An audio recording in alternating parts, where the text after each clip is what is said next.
A lot of people were against us. They tried to put us away forever. Yeah, we were sentenced to die. But I look at yesterday, and all this missing time, how do I make it up? They meant to kill us. We beat them all. We're here. They were practically kids when their lives were taken from them, except they had to keep living behind bars.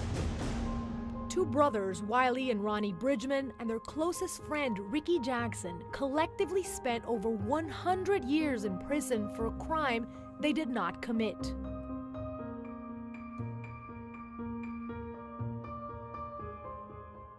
Whatever we lost is gone.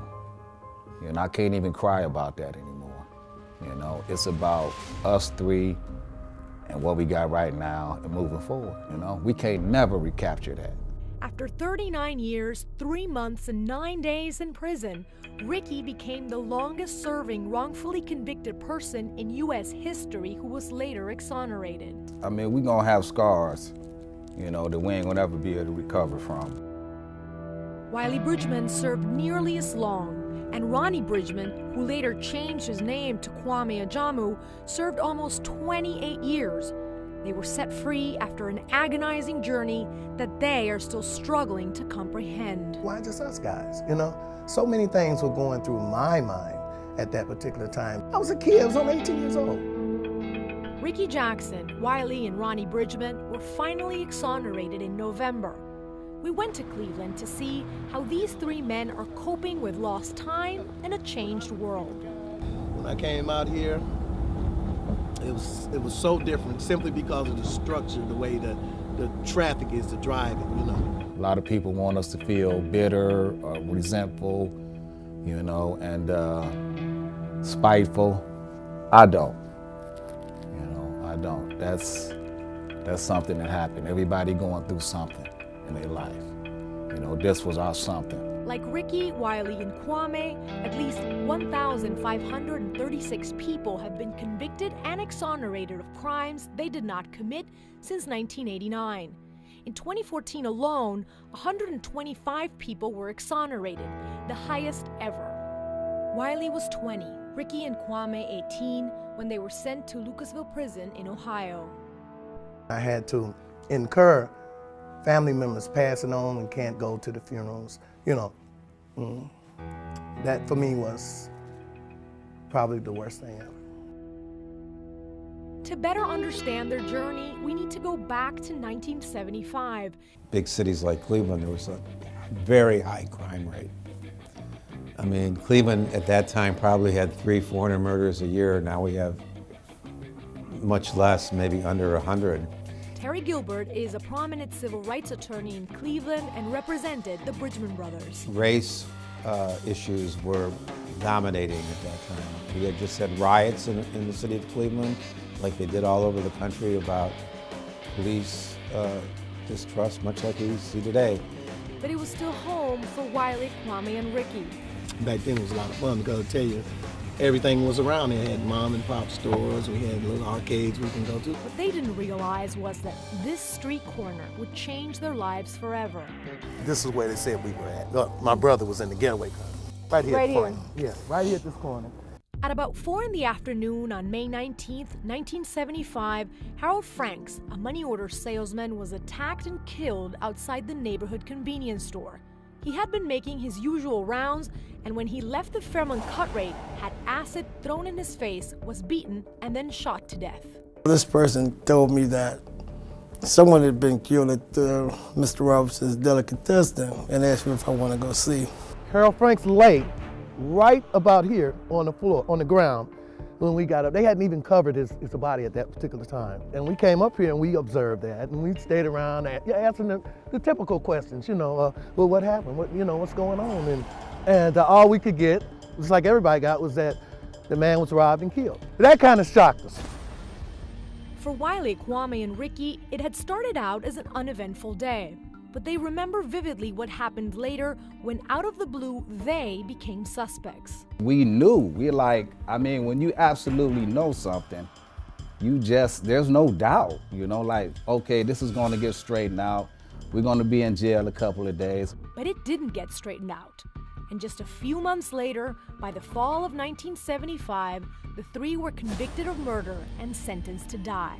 Wiley was only weeks away from the electric chair when in 1978, the U.S. Supreme Court struck down the death penalty sentencing process in Ohio. Wiley, Kwame, and Ricky were then given life in prison. When we got out the road, it was a feeling of relief, and now we got to go out there and survive. Through all the dark moments, the three men kept trying to prove their innocence. A guy told me a long time ago, no matter how long you're in prison, don't ever become a prisoner. Kwame was released on parole in 2003 and would spend the next 11 years working to free his brother and best friend. I didn't waste no time. It was two guys that I felt I had left, and I had to do something about it. I like to put that in perspective, though, because it's 39 years, man. Almost 4 decades, man. And people have lives, man. And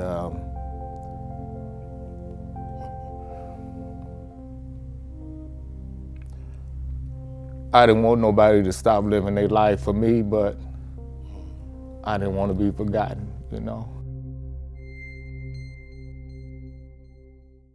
Finally, someone listened to them. The Ohio Innocence Project took on Ricky Jackson's case in 2008. Well, this was a case where there isn't any DNA, or at least, we looked for physical evidence. It had been long since destroyed or lost. The whole thing hinged on the testimony of one 12-year-old boy. Ed Vernon was this case. Ed Vernon was the reason that the three were convicted in the first place. Brian Howe worked countless hours with law students Gabriel Carrier, John Marcus, and about a dozen others to try and gather new evidence that might reopen the case. Personally, it was a lot of digging into that, making sure that his story matched what was going on in 1975. We went door to door in Cleveland, just trying to find people who were in the neighborhood 40 years ago and still remembered what happened. Meanwhile, Jacqueline Green and another Cleveland attorney, David Mills, were working with Terry Gilbert for the Bridgman brothers. That's a very rare moment as a lawyer where you see that consistent with everything else that had happened, where you think to yourself, wow, these guys really are innocent. Both teams of lawyers felt in their gut that Wiley, Kwame, and Ricky were innocent. It took about 30 minutes to an hour to actually realize that I truly believed in this case. The moment I opened the case file, there were many other leads against other people. They had the license plate number of a getaway car that matched up to a known felon who wasn't any of our three defendants. And so the more that you dug into it, the more it was clear that he was telling the truth. But that alone doesn't clear someone's name in a court of law, and the years dragged on. You got some of Ohio's worst criminals. This is what you got to deal with, on top of the fact that, why am I here in the first place? Nobody cares. Nobody. After almost 40 years of struggle, everything changed in an instant. Eddie Vernon, the young boy whose testimony had sent Wiley, Kwame, and Ricky to jail, recanted. This is the affidavit. You read it. My name is Edward Vernon. I testified in the trials of Ricky Jackson, Wiley Bridgman, and Ronnie Bridgman. The testimony I gave was false. It took a lot of courage to do what he did. At the end of everything, he kept saying the same thing. I lied. In his affidavit, Eddie Vernon said that the police had coerced and threatened him into testifying against Ricky and the Bridgman brothers. They were honest. Kyle Swenson was a 25-year-old reporter for the Cleveland Scene magazine at the time. Kwame reached out about the case, and Kyle dug in. His reporting led to Eddie Vernon coming forward. What he says happened, though, is that the cops, he went to the lineup, the cops brought in Ricky and Wiley. He didn't pick him out of the lineup. And afterwards, the cops took him into a back room and they threatened him. I guess they were smashing stuff around. And he was 12 years old at the time, too. This is a kid, this little kid. And he was terrified. He was absolutely terrified. It was 3 years after Kyle's story first came out that Edward Vernon testified in court. Ricky was there, you know, in his orange jumpsuit, his hands were bound in the chains, and he had his face in his hands, basically, as Ed was saying, I wasn't there, you know, finally, he said it, in court on the record.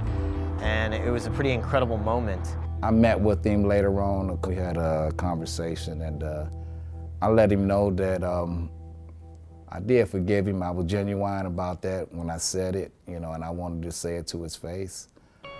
I cried. I got a text message from Clancy, who was in court, and it said, he's free, he's walking out on Friday. And I could not believe it, and I was crying. I probably cried for a good 15, 20 minutes. On November 21st, 2014, Wiley Bridgman, Kwame Ajamu, and Ricky Jackson were all exonerated. For the first time in almost 40 years, they were together as free men. It was like, man, this is finally over. I couldn't even cry then. I'm crying now. But it was just, I think about it, cried then, I'd have lost it because it was just so much. It was just so much inside of me. But it was a great day also. Just to step out. It was cold outside, but I didn't feel a thing. And I had a great day. It was like the first day of my life. What did you do when you stepped out? Did you drive around? Did you want to no, eat at first, something? well, we went to Red Lobster first. That was Yeah, his we was idea. always together. I don't know. I don't know why Red Lobster popped in my head, man. I just wanted to go somewhere and talk and eat and drink and, honestly, that day, I felt like I'd never been locked up. That particular day, I felt like I'd never been in prison. The criminal justice system had failed. It allowed one young boy's words to determine the fate of 3 people with no other evidence linking them to the crime. People say that the American system of justice is the best in the world. Well, that's debatable. I think that the opportunity for justice to be served was lost the day we went to court, None of us have kids, man, Just think about that alone. That's what they took away from us, man. I'm not gonna never forget that. I believe strongly that Mr. Franks did not receive justice. I think that it's been 40 years now, and still the judicial system do not know who took that man from this earth. After Eddie Vernon came forward, the prosecutors quickly decided not to pursue any further action.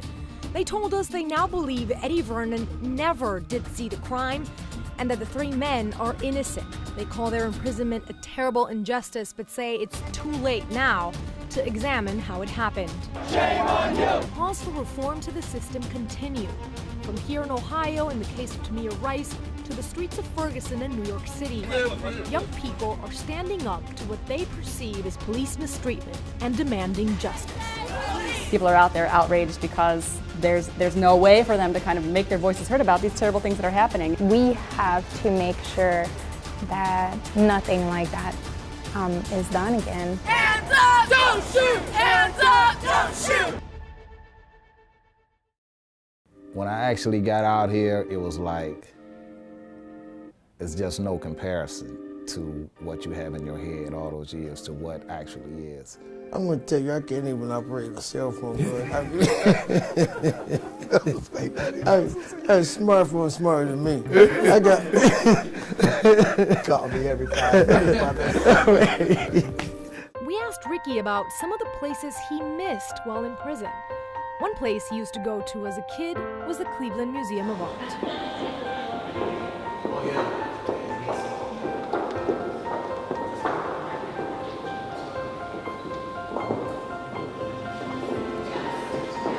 Wow, he used to be big. He used to be so big, Joe. I was like, yeah, I used to be like, man, this thing is huge. That's a big horse. Yeah, it was just a great place to get lost in, really. I never got bored when I came up here, Just walk around in here for, just hours. I remember a couple of times security guards say, hey buddy, we're closed. You got to get out of here, you know? But it was nice. It was really nice. It was nice to come back. The three all have plans. Kwame is married now and loves to cook. Wiley is working to publish his poetry. And Ricky, he wants to travel. But he also wants to go back to prison and be a mentor to younger prisoners. I'm seeing these families coming in prison. I'm seeing people growing up in prison.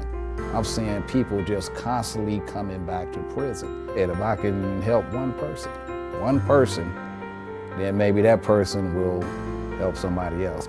Three ordinary men who shared an unbreakable bond through an extraordinary test of time. You know, we ain't angry. We don't hate nobody, you know, because we're going to be all right. We're going to have great lives. And hopefully, God willing, we're going to live a long and happy life.